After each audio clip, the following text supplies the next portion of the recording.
Snap, crackle, and pop. Finally, Commander's Log has hit season 3 because we have a new show to talk about. It's Strange New Worlds in the first episode of the first season. That's also Strange New Worlds. A lot of strange happening after the jump. This episode of Commander's Log is brought to you by Geek Renaissance. Need that special gift for the nerd in your life? Love supporting small business? Look no further than Geek Renaissance. The artist Sephra makes all items by hand and will boldly go to the final frontier for your unique gift. Head over to geekrenaissance.company.site and use the code FLOBITO, that's FLOBITO, to get 10% off your order. Don't forget to follow, like, and share Geek Renaissance on Facebook, Instagram, and Twitter.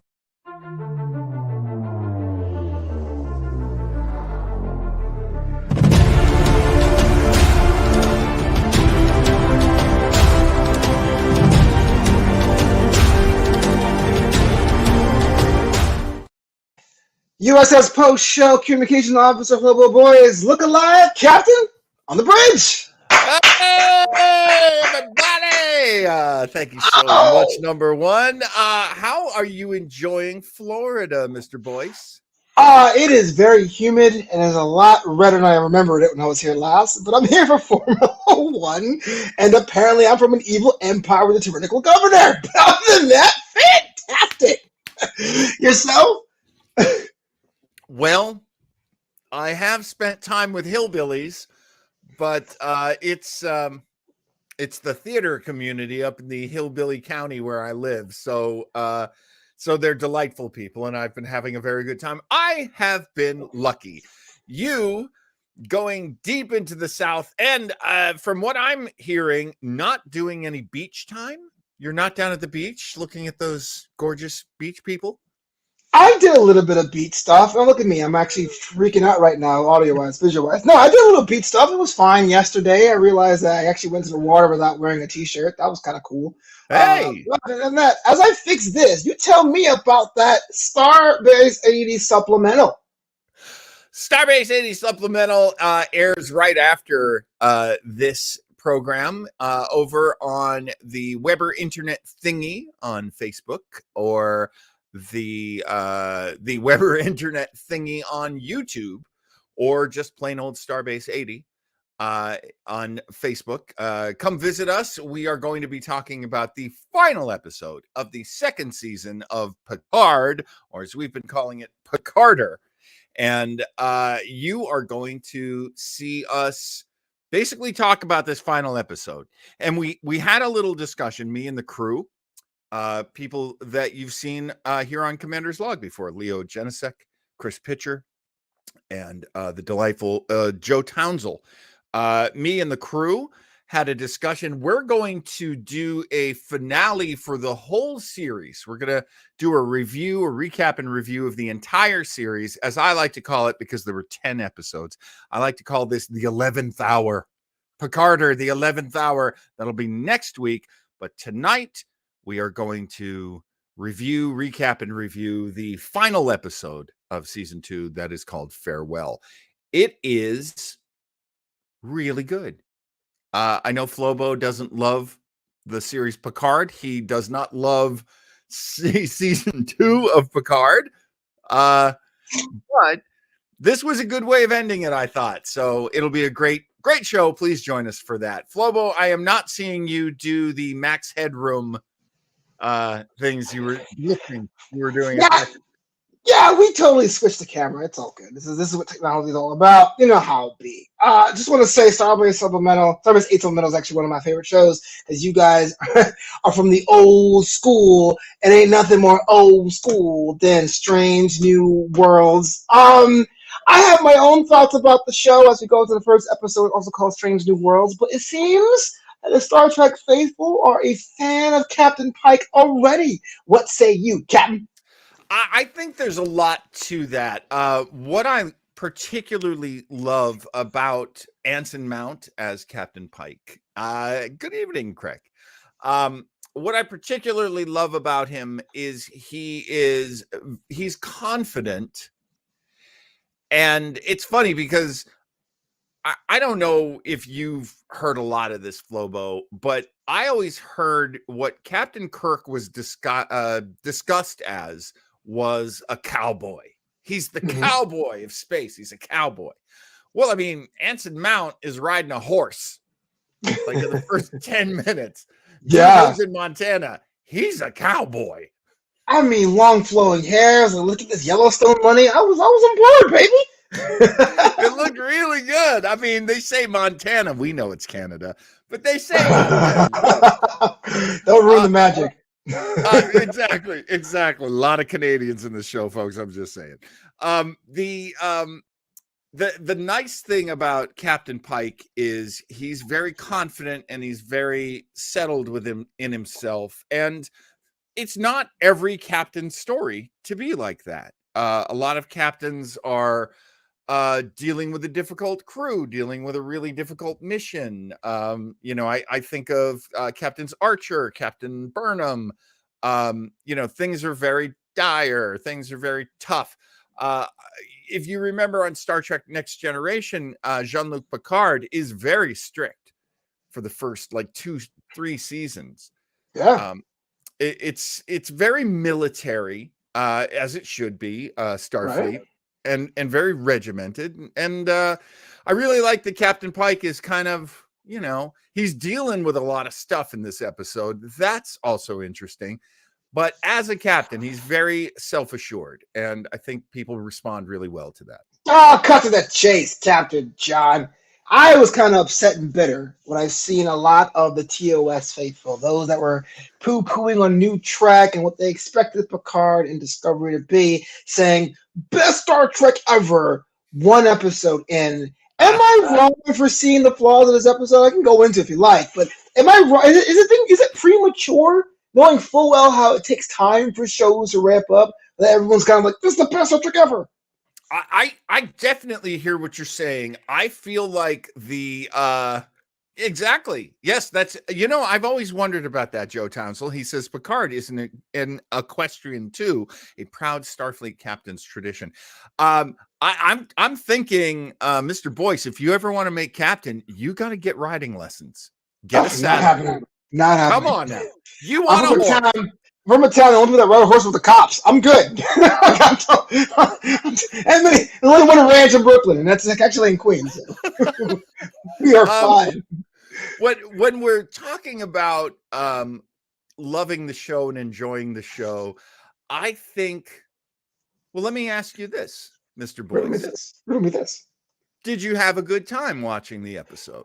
Oh, I had a fantastic time. In fact, I was thoroughly entertained, and I can really say that overall, compared to almost every series, this one does hit the ground running. Right. I guess what I'm saying is maybe a little bit bitter that a show in the new Trekverse that takes time to ramp up, like most other shows get time to ramp up. This one is kind of like saying, okay, we're putting everything you find familiar from 60 years ago, and everyone's saying, best show ever. That's not even you haven't even a chance to suck.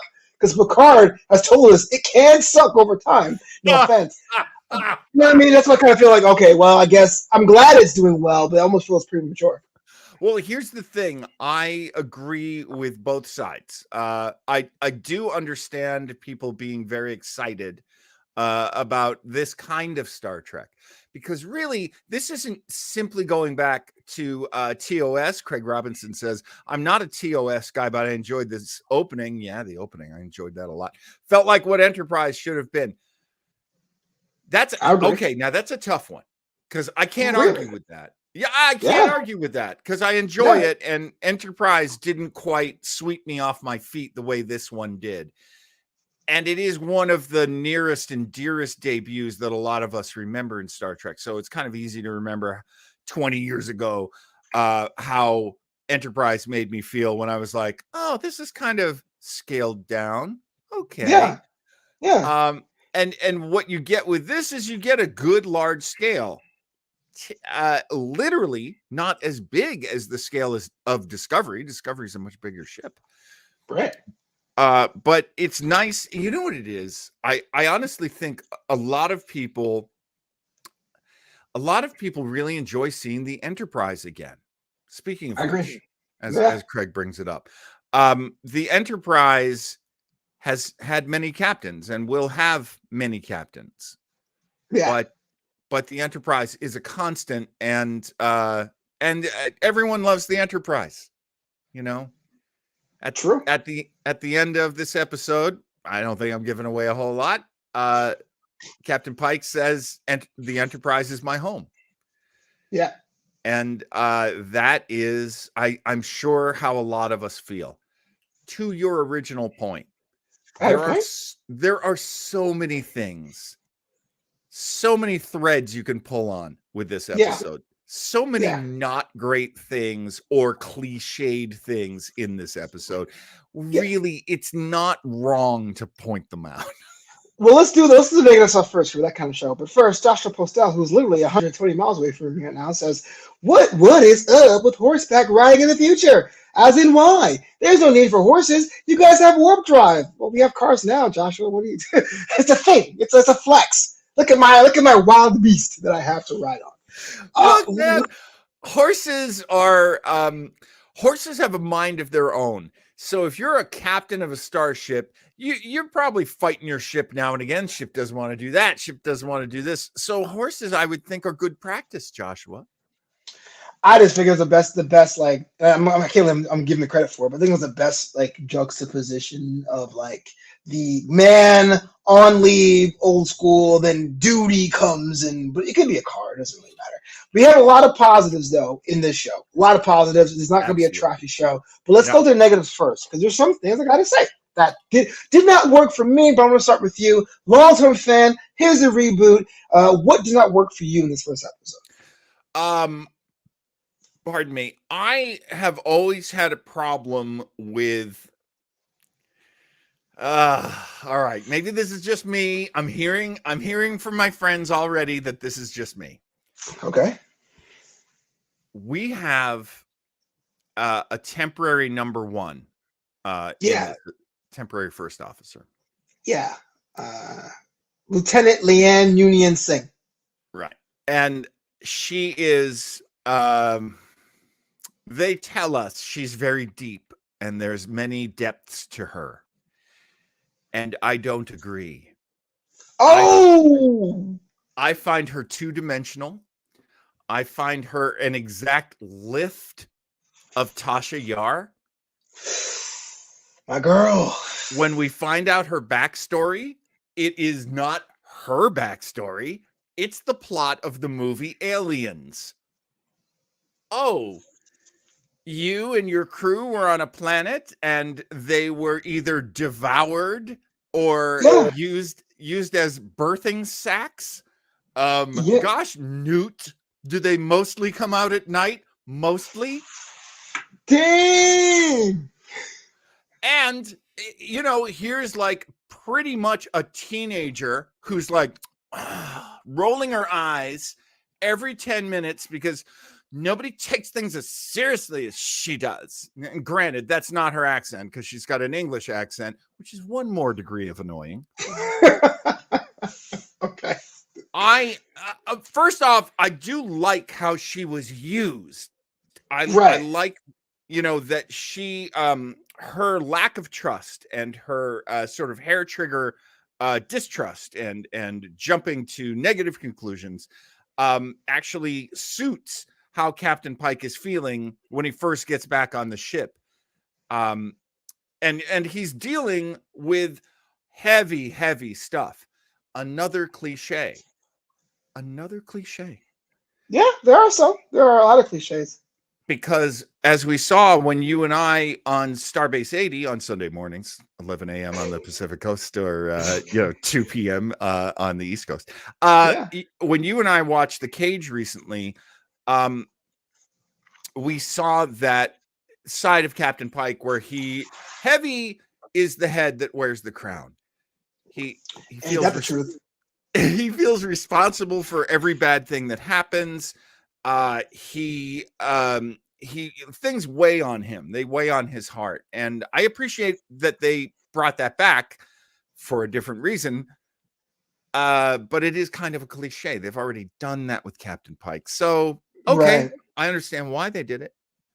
And I don't hate them for doing it. But again, We've seen regretful Pike before. That's so last season. What about this Kirk? What did you think about that, Flobo? Oh, that to me, it's not the fact that there is a Sam Kirk. It was a bait and switch. You dropped it twice, Lieutenant Kirk. You asked for Lieutenant Kirk. I swear, you asked. Hey, what's up, dude? Mustache, you're Sam. That was my second biggest gripe.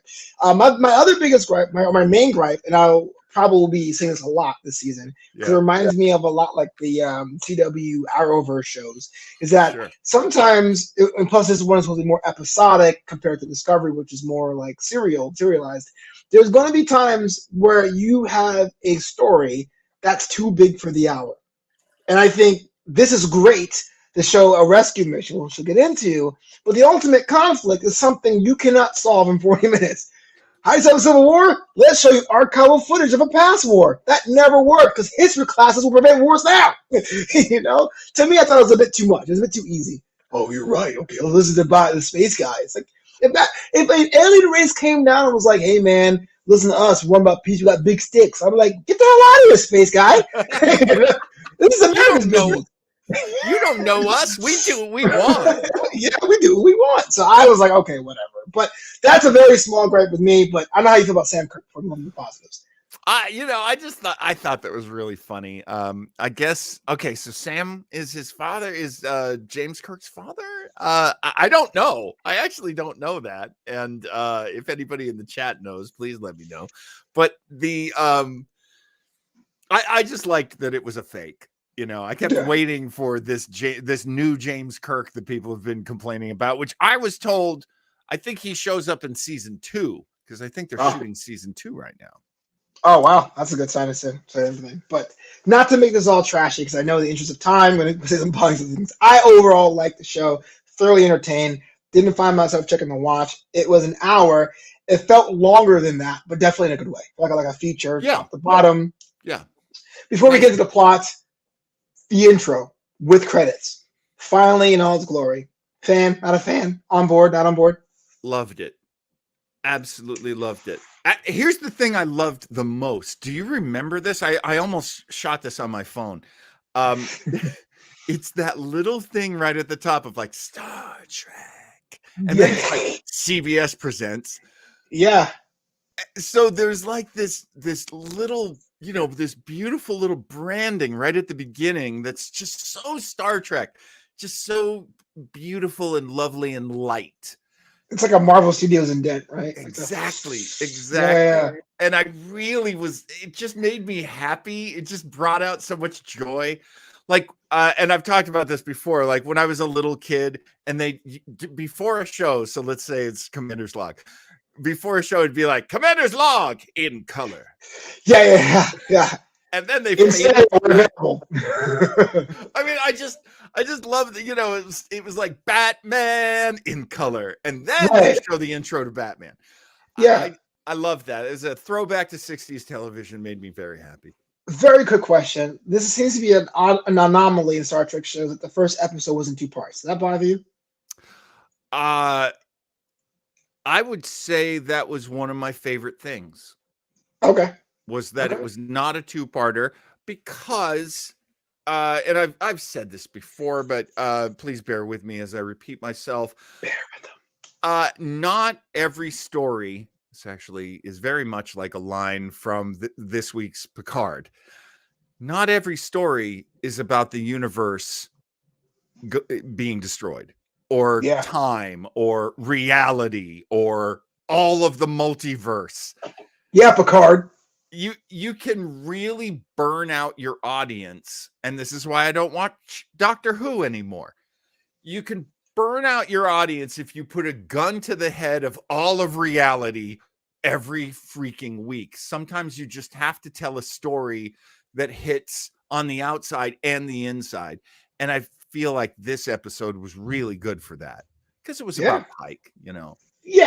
I mean, even though I said the scale was kind of big for its britches, it's already cool. But let's talk about the plots as we are 20 minutes in this episode.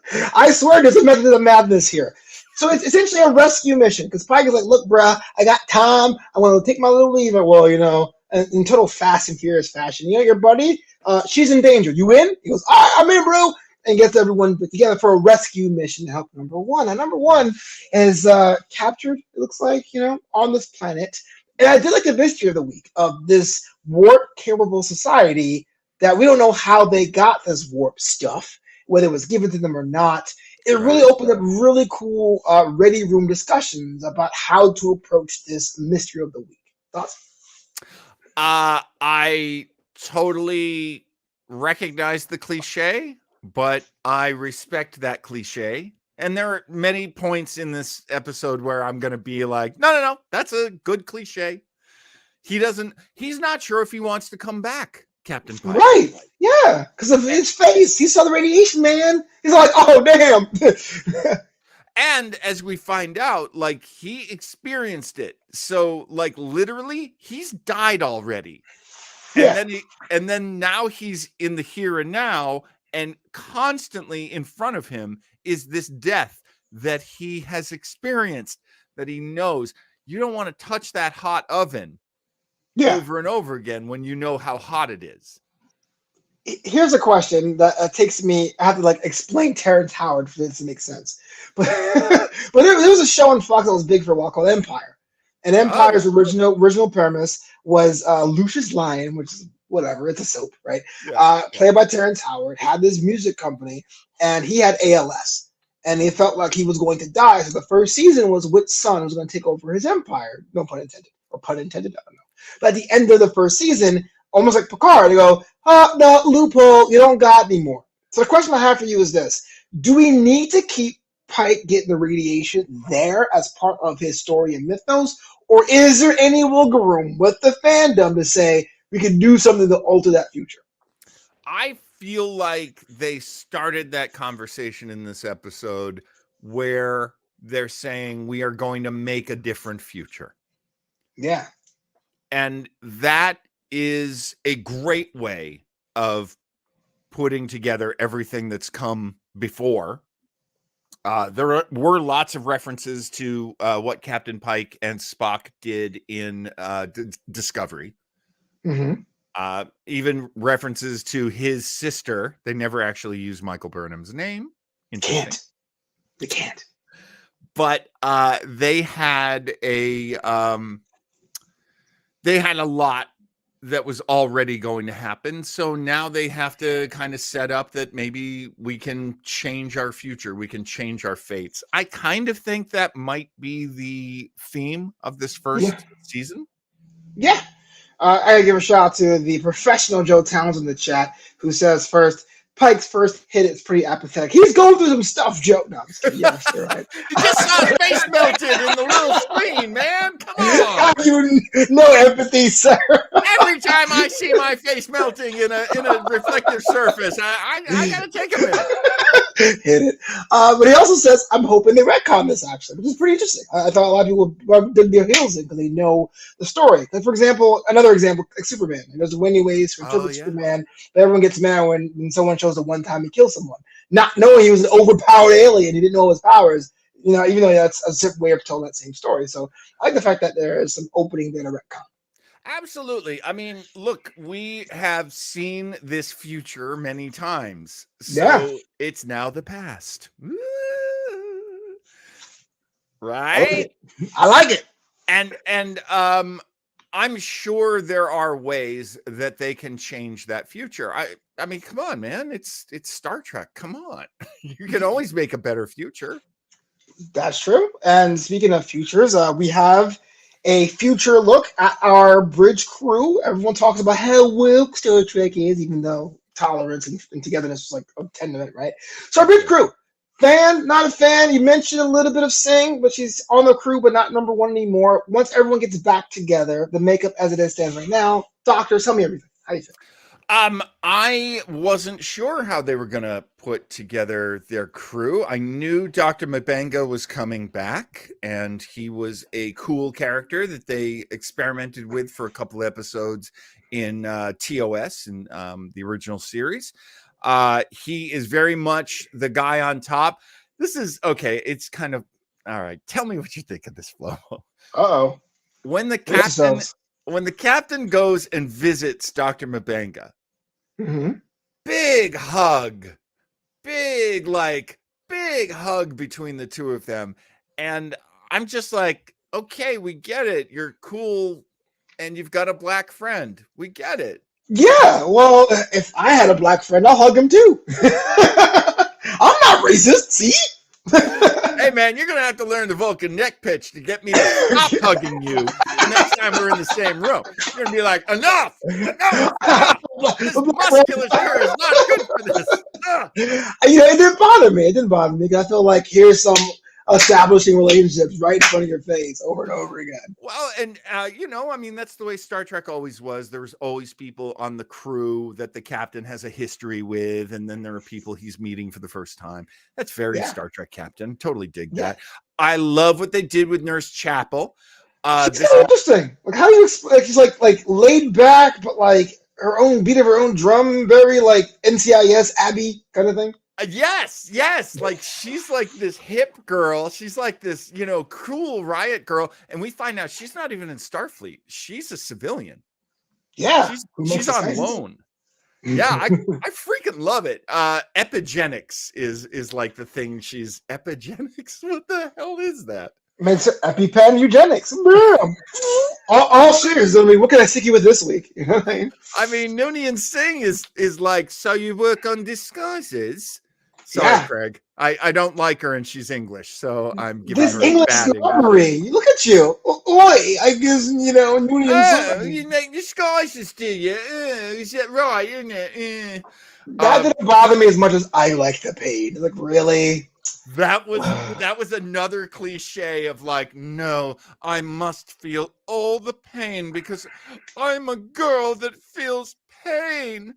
I just go like, look, if you want to be a badass, we just said we can see. We don't need to prove that you're badass. Gender or not, it's like we get it.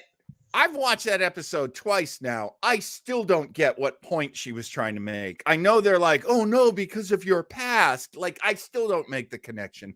Not explained to me properly. Ugh.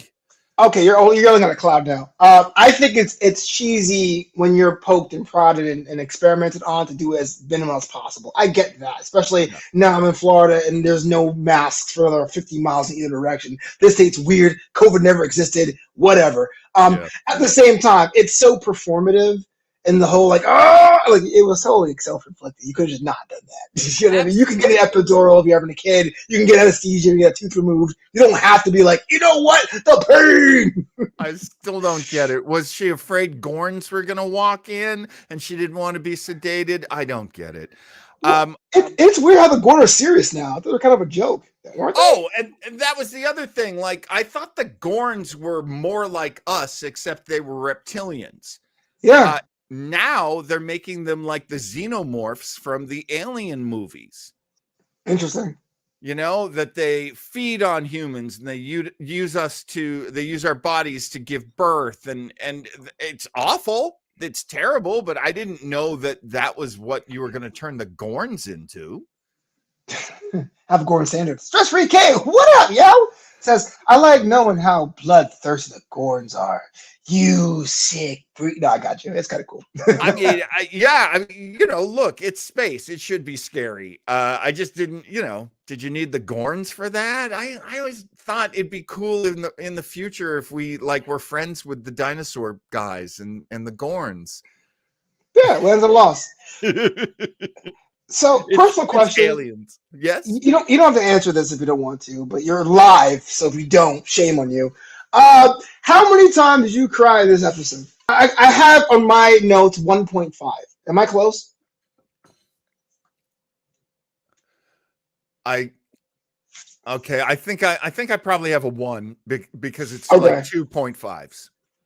Okay, 2.5s. Because there was a point where I felt kind of choked up, and I was like, oh yeah, maybe. No, I had no feelings. Suppress. So I want to ask a man who's in touch with his feelings whether or not he did it or not. That's Oh no. I've got to tell you, those opening credits just hit me like a freaking boulder. Like drop an anvil on my head. It wouldn't hit me harder than this new credit scene. I will never skip this intro. It's moving. Not to compare, because they're way different. But the first time I saw the Discovery intro, because that was a little different because you saw the expanse of space, you saw Burnham floating, trying to figure out this alien-worn race, and it kind of goes back to this Vitruvian man kind of vibe, I guess what Enterprise wanted to do. But seeing this, like, it was thrilling. So there was a feeling. It wasn't like intro. I always watch intros anyway. That's a Flobo fact. I always watch intros because people work hard on these things, and title design is underappreciated. And I DJ'd a wedding for a guy who got an Emmy for that. But at the same time, for Stranger Worlds, I'm like, with the score, the song, seeing how it's redone, it is one of the best ones, hands down. And it's not down in my mind. Beautifully done. I just loved it. And then the other moment for me was near the end during another huge Star Trek cliche, the big speech. Yeah. However, I think Anson Mount as Captain Pike does it better than anyone ever has. I agree. It gives the big speech. It's supposed to be touching. It's supposed to change people's minds, hearts and minds. And it does. It totally does. Oh, hold on. Let me ask. I cut you off there. Stop down. Craig Robinson says, did you guys enjoy the episode? I can feel the indignation in your voice. So I'm not going to speak for the captain, but the captain himself. I thoroughly enjoyed Strange New World. It is a fun ride. It's a decent cast. Yeah, we don't know much about the bridge crew, but to be fair, we didn't know about the Discovery bridge crew until about season 2. It is great. I want 100 episodes. If this is going to be the bridge show to get older fans to like invite me to the cookout, by all means. I guess the reason why I want to approach this as measured as I can is it's one episode. It's a total small sample space. I'm trying to be as objective as I can because I have no nostalgia attachment to this show. So it may come off as me ripping it to shreds, Craig, but I loved it. Like I said, I didn't look at my watch one time. And it takes me about 2 hours to do this episode with notes. I did it in like an hour and a half because it was just so good. Yeah. And let me add, I really enjoyed it. I have very high hopes for the series. I don't think they should get away with anything. If you notice something, you should say something. Oh, yeah. Yeah, absolutely. I mean, it's not like national security, but see something, say something. But honestly, I think you need to keep them honest. You need to get your feelings out there of, well, I don't like the petulant, essentially late teenager Noonien Singh. I don't love that. And I just want to get that out there. Will she grow on me? I will say this, and Flobo, you were there for this. I wasn't sure I was going to like number 1, Rebecca Romaine playing Una. Right. Wasn't sure at all. I now totally like her. We'll get to that Spock sex scene in a second. Thoughts about Cadet Uhura? I love this Uhura. I love her. I think they made a very conscious effort. You notice they put a camera in front of her. Yeah. And so she's talking over her shoulder to the captain. That is a great director's move to say, she's one of your people. She's one of yours. Me a black person or me being an audience member? Like, what do you mean? Both. Both. But like Uhura, we saw her from behind in the original series. You know what it is? I feel like in the original series, they were like, look, there's diversity and this connection across all these different nationalities and different races. And this is the future, and this is how the future will be. But, it's always from Gene Roddenberry's point of view. Sure. So he's a combat vet. He's an older white man in America. He's a guy who's basically made it in Hollywood at a certain level. So there's a lot of othering. There's a lot of like, well, that's Uhura, but she's not like us. Right. And the way they tell the stories now is they go, a lot of this is new to her. She's a cadet. She's a prodigy. And she's very good at what she does. Oh, yeah. Empathy is on point. And I love that because that makes me identify with her. That makes me go, oh, you're good. I'm going to stick with you. She does need a swivel on that chair, Kay. I do. And eventually I think she gets one. But I like this actress a lot too. She made me happy. Well, let's talk about something that made me happy. The Vulcan tourism board those nice sultry beaches, looking like Miami in the evening. Spock's having a very sexy, romantic night. Oh, yeah. Didn't think Spock was going to be so close to being engaged. I guess he technically is engaged. Before heading off into exploration of space, there was a lot of flack about that through early previews about the sex scene or quote unquote sex scene. I thought it was cool. I thought it was awesome. What say you as being a long-term fan of Vulcans? One of the things that they're doing in this episode is they're making T'Pring very much a character of foreboding, which is incredible because when we meet her in the original series, she is pretty much done with her marriage with Spock, and she's moved on to another guy, Ston. And she is smart and she's savvy and she's got it all figured out. She is smarter than Spock, honestly, at least because she's, working. This is the level she's working on. He's not even thinking about these things until she calls his attention to them. And that's a story that we're seeing form right here, where she has her own way of doing things and she's not thrilled with having to compromise to him. Yeah.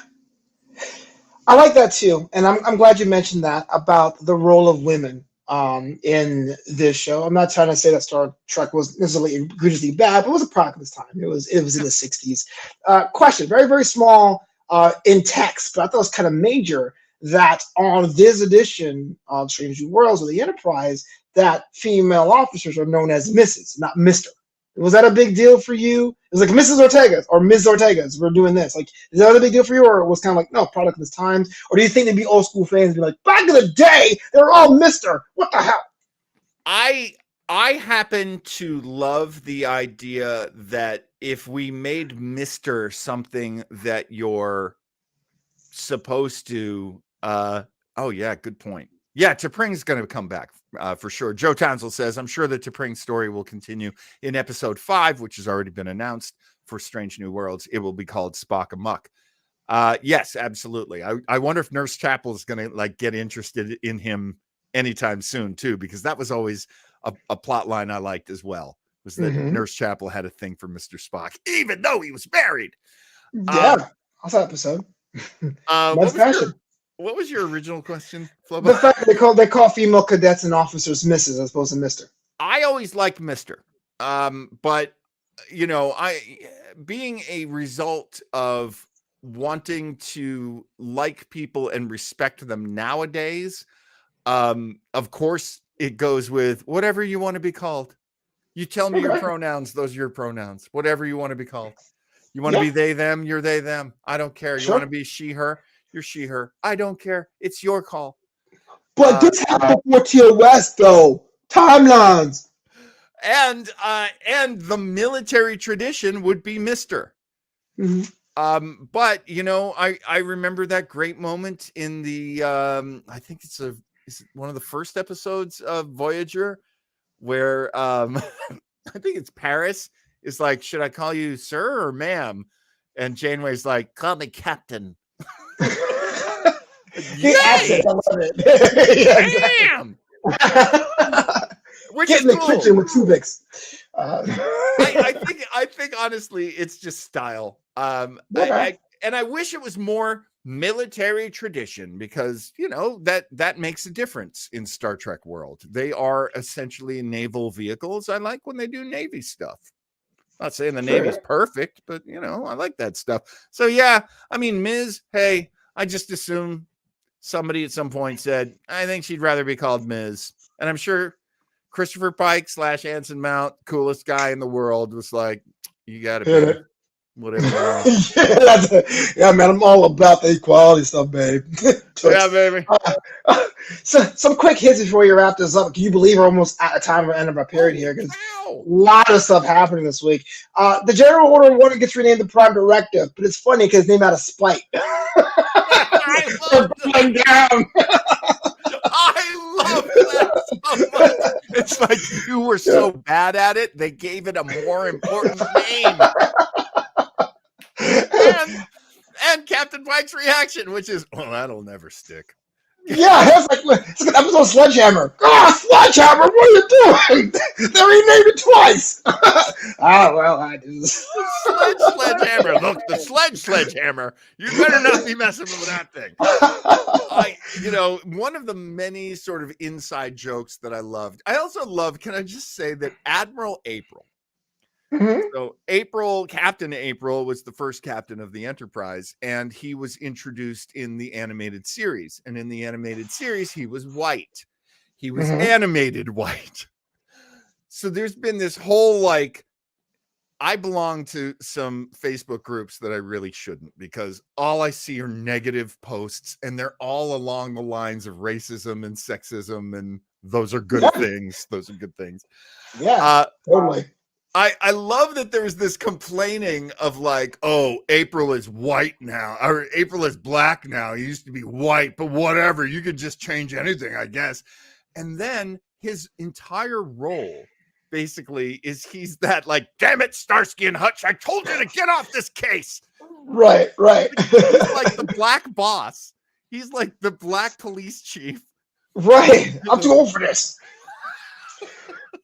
6 weeks to retirement. You got to do this to me. Craig Ross, I appreciate the shout out to Archer and Stamets, the shuttlecraft Stamets, and then the USS Archer. That was pretty cool. Also, Easter eggs for people who watch long term. Because what you want. You want a show that gets new fans on and gives the older fans, but the long term fans something to latch onto. Question about the emergency medical sickbay transport. Kind of had a little bit of a thing here. I thought it was kind of a cool feature. I feel like they have referred to it before. Okay. Well, then, no. Yeah, or maybe, I know there are lots of times where they tell the transporter chief to transport somebody directly to sickbay. That happens. Cool. But I guess that's where they show up, on those pads. They work both ways. Speaking of transport, we got the first ever pitch perfect object transport. Mr. Kyle under pressure, trying to say, "Look, we could probably kill this person. We don't know what we're doing. Hasn't been done before. Do it now, and it happens." Thoughts about Mr. Kyle? Thoughts about that actual plot point? That probably was my favorite part. I'm so glad you remembered Mr. Kyle, because I didn't write him down in my notes. Of course, you remember Mr. Kyle. He was a big, buff, blonde guy. In the Mirror episode, where evil Mr. Spock says to evil Mr. Kyle, "Your agonizer, Mr. Kyle." Oh, I never saw that episode. I'm sorry, Big Mr. Kyle actually is he's canon. This new Kyle is a kid. He's like 21 years old, and he's pretty much. Chief. He's a chief, dude. He's way up there, but he does earn his title and earn his rank, because he does. I love the moment where they're basically saying, we need to put eye drops on Spock. You've got to transport them onto his eye. And he's like, that's not how transporters work. Yeah, read an alley. And Noonien Singh, to her credit, goes, well, make them work that way. Yeah. And that's a great Star Trek tradition of you push the technology to do something it doesn't do, because your imagination came up with it. And that's one of the superpowers of humans, is we've got so much imagination. So I really loved that. And I kind of hope Mr. Kyle has a future in the storylines. That leads to my favorite line of this episode. Quote of the week from Pike. "Just don't lose my socks, Mr. Kyle." I was like, you know what? I can relate. That's something.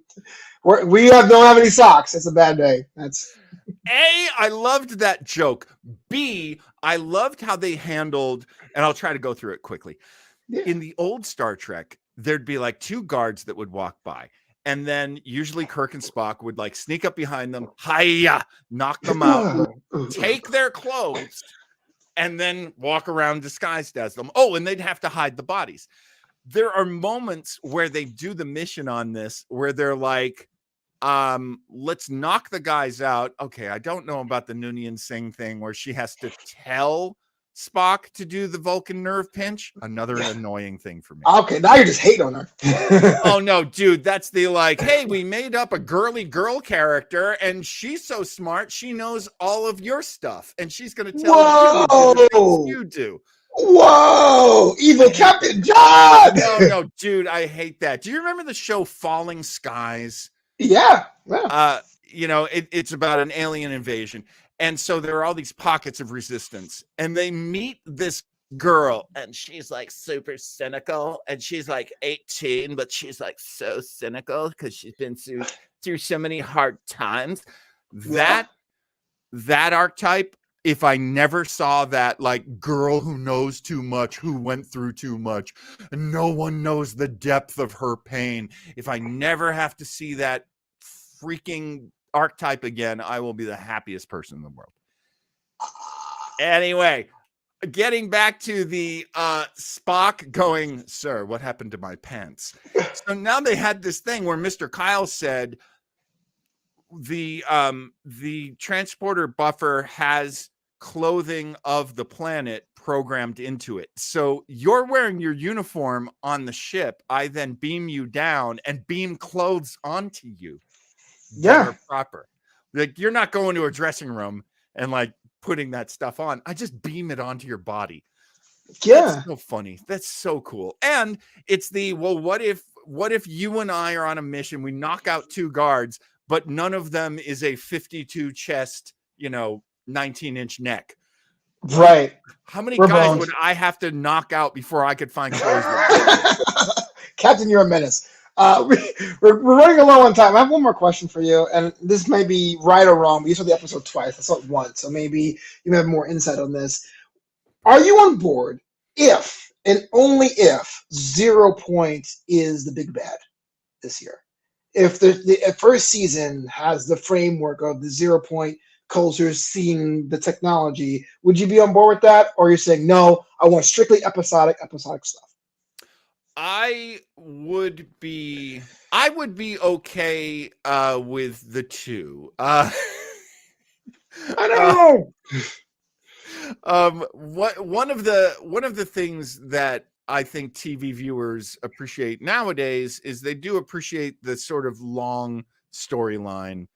What they don't appreciate is very of the 60s, which was we shot them in a certain order and then we aired them in a completely different order because it didn't matter. Right. And maybe inconsistencies show up in the series, but no one's really paying attention to them. And the fans care. I care about that. So I do like to see to answer your question directly, both. I want to see episode by episode, self-contained episodes, but I would have no problem if you wanted to do some overlying storyline that gets fed into that. By the time we get to the end, we're dying to know how it ends. That works for me.